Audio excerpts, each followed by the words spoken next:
Not too long ago, if you asked someone about global Asian pop music, they'd probably bring up K-pop's glittery performances, or J-pop's EDM, high-energy sound. But recently, there's been a new player that everyone's talking about, P-pop, or Filipino pop. From the start, the Filipino music industry has always been rich and diverse. But in recent years, Filipino pop music has stepped into the spotlight, mixing Filipino, Western, and other Asian music influences with idol-style performances, powerful vocals, and a strong sense of Filipino identity, with millions of passionate fans, world-class production, and talented artists who aren't afraid of breaking barriers. P-pop isn't just about following what's popular, it's ready to create new trends. Ready to learn more about this world of music? Then, let's dive right in.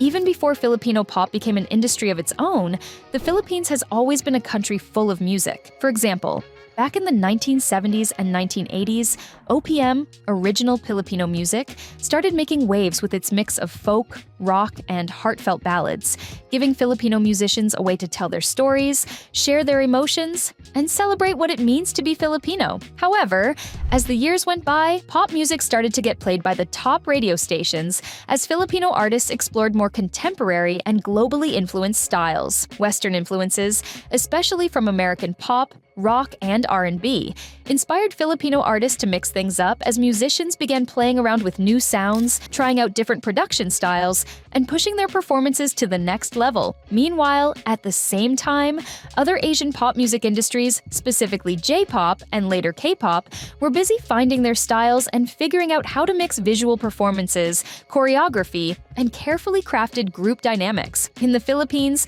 the idol culture of K-pop and J-pop resonated with Filipino audiences. And as Filipino listeners started to discover and fall in love with this new music style, local artists and producers naturally began blending elements of both Western and Asian music, laying the groundwork for what would eventually become P-pop, Pinoy Pop. In the 2000s, inspired by K-pop and J-pop, Filipino entertainment companies decided to try their hand at creating homegrown idol groups of their own.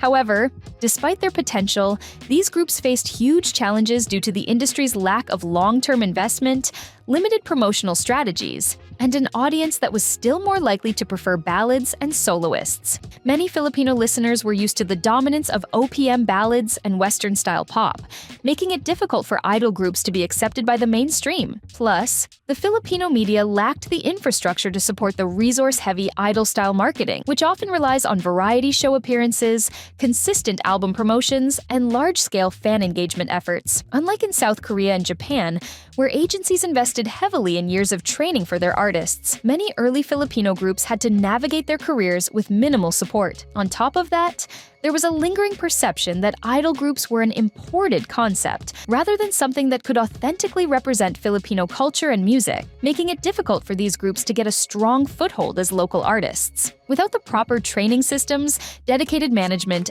and industry backing, many of these first groups ended up disbanding after just a few releases. Still, these early artists were the trailblazers, paving the way for an industry that was just waiting for its big moment to explode. At the same time, in the early 2000s, Philippine television saw a spike in talent search programs like Starstruck and Philippine Idol. Not only did these shows find individual talents, but they also familiarized Filipino audiences with the concept of idol culture, as they closely followed and supported the journey of the contestants. These reality competitions also introduced the idea of intense pop training, public voting, and fan engagement, key elements that would later play a major role in the P-pop industry. Fun fact: Sandara Park of 2AE1 was discovered on a Philippine TV talent search program named Star Circle Quest when she was living in the Philippines as a teen. After competing on the show, she went on to have a successful Filipino solo career before moving to Korea to become a K-pop star. As the years went on,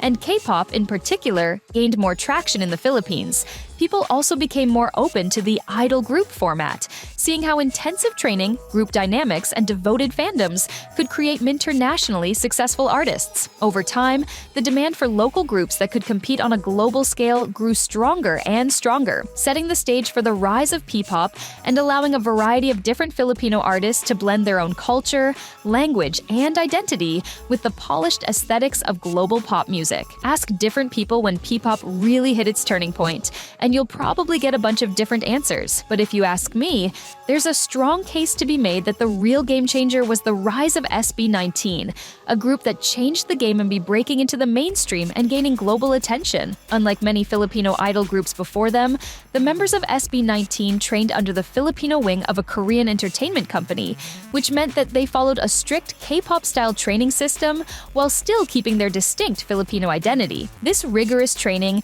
helped the members develop not just vocally as singers and technically as dancers, but also as well-rounded performers with proper stage presence and confidence. When their breakthrough song, Go Up, went viral in 2019, thanks in large part to their growing fan base and the power of social media, it completely changed the game. As their fandom kept growing and getting more and more vocal online, SB19 also started to grab international attention. US Billboard even wrote about the group at the time, while American and Korean boy bands are a continuous presence on Billboard's Social 50 chart, with BTS just breaking the all-time record for weeks at number 1.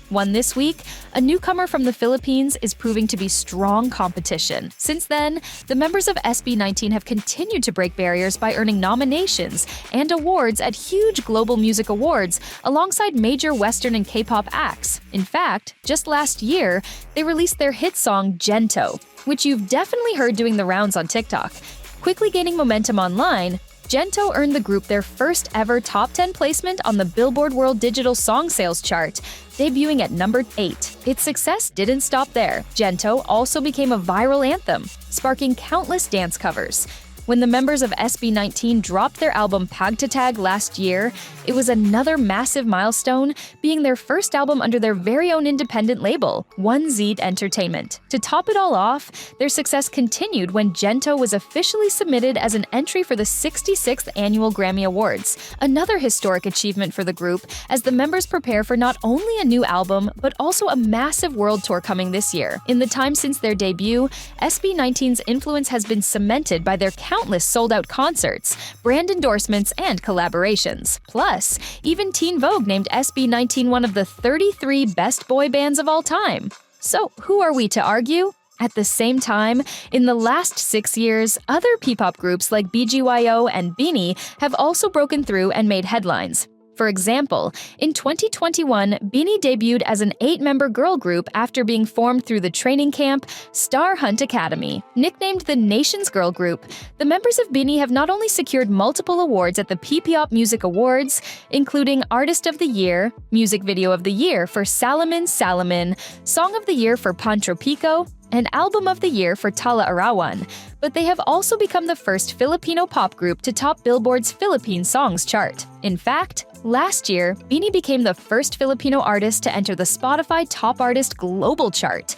Hailed one of the leading Asian artists at the moment, the members of BINI even performed at KCON 2024 in Los Angeles, despite not being a Korean group. Together, BINI and SB19 have skyrocketed to global fame, not only becoming some of the biggest artists in the world, but also proving once and for all that P-pop can stand toe-to-toe with the dominance of K-pop. Altogether, the members' performances, chart-topping music, and groundbreaking achievements have solidified them as the faces of Filipino pop music and as national treasures who are not only helping the Philippines' entertainment industry, but also their country's tourism sector and overall international reputation. While P-pop might, from the outside, look very similar to K-pop, it has its own distinct identity. Using the Filipino language and the country's long tradition of storytelling, P-pop blends elements from the K-pop, J-pop, and Western pop industries. Like K-pop artists, modern P-pop groups also train rigorously to be professionals in singing, dancing, and stage presence, sometimes for years before they debut. However, while K-pop is run by massive entertainment conglomerates with highly structured global marketing strategies, and J-pop focuses more on domestic appeal, P-pop sits somewhere in between. Being a newer entertainment industry, P-pop groups often debut under independent labels or emerging entertainment companies, which both means that they have more creative freedom, but they also have to rely heavily on fan-driven promotional and social media to get the word out. Just like in K-pop, J-pop, and Western pop, Filipino pop fans go all out for their favorite artists, but their support goes way beyond just streaming songs. Similar to K-pop fans, P-pop fans go above and beyond, organizing massive streaming parties, flooding social media with promotions, and even raising money to help boost their idols' success. Lifting their favorite P-pop artists onto the global stage, these passionate fans are directly responsible for P-pop artists climbing international music charts. And it's this unstoppable fan power that has helped P-pop reach audiences far beyond the Philippines. Despite not having the same resources or long-established idol industry as K-pop, P-pop is still just getting started. For example, in the next few years, with more and more Filipino artists gaining international recognition, we might start seeing P-pop groups teaming up with even more global musicians. Not only could these types of collaborations open the doors to new audiences, but working with international producers, songwriters, and artists will also help expand the sound of P-pop. Plus, with platforms like YouTube, TikTok, and Spotify making music more accessible than ever, P-pop has a real chance to become the next major player that you'll be seeing everywhere. As P-pop keeps growing and making waves, we could also start seeing more investment, not just from local backers, but from international companies who recognize the potential of this industry. That kind of support could lead to even better training programs, top-tier production, and bigger, more ambitious projects. If things keep heading in this direction, P-pop might just become the first real contender to challenge Korea's dominance in the global pop scene. But, on the other hand, by growing bigger and bigger, it will also mean that P-pop artists and their teams will need to work tirelessly to keep up with the ever-changing global trends, while at the same time protecting their unique Filipino identity. Still, if the past few years have proven anything, it's that P-pop is more than ready to take on whatever comes next. Filipino pop music has come a long way, from its early influences and first idol groups to the powerhouse industry waiting to take over the music world today. With its unique mix of Western, Asian, and distinctly Filipino sounds, plus the artist's top-tier production and passionate fandoms, it's no surprise that P-pop is making waves at the moment. And this is just the beginning. As more groups rise up and take over the charts, P-pop has the potential to cement itself as a dominant force in the global music scene. Who is your favorite pop artist? Do you think P-pop could ever dethrone K-pop as the most successful global idol industry? Let me know in the comments section below, and don't forget to like and subscribe while you're there.